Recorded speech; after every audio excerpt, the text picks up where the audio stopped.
We'll guide you through how to download and install Telegram on an iPhone.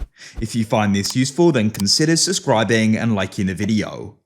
Telegram is a highly popular messaging app, so perhaps you want to go on there to go and join groups, channels, and chat with people. We're going to guide you through how this is done. Make sure it's a full guide and don't skip ahead as we're guiding you through how it's done.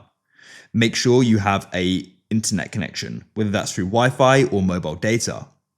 So what we need to do is go and open up the App Store, which you can go and find on your homepage on the iPhone. If you can't, you can drag down and go and search for it. Now, what you want to do is you can come to the bottom. I found the easiest way to do this is to go over to the right and press search. At the top, you can tap on the search bar. And of course, we're going to go and type in Telegram.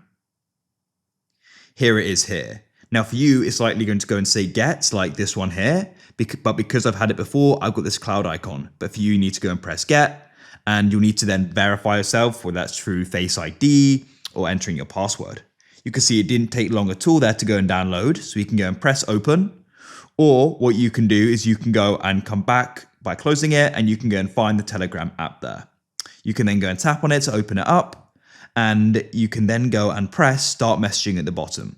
You need to go through this setup process or logging in if you've had it before. You enter in your number and you can then go and get started with using Telegram. That's it. If you found this useful and you want to see more guides like this, then please consider subscribing and liking the video. We publish guides like this every single day, so I'm sure we're going to be able to go and help you out again. If you've got any suggestions, feel free to drop them down below and I look forward to reading them.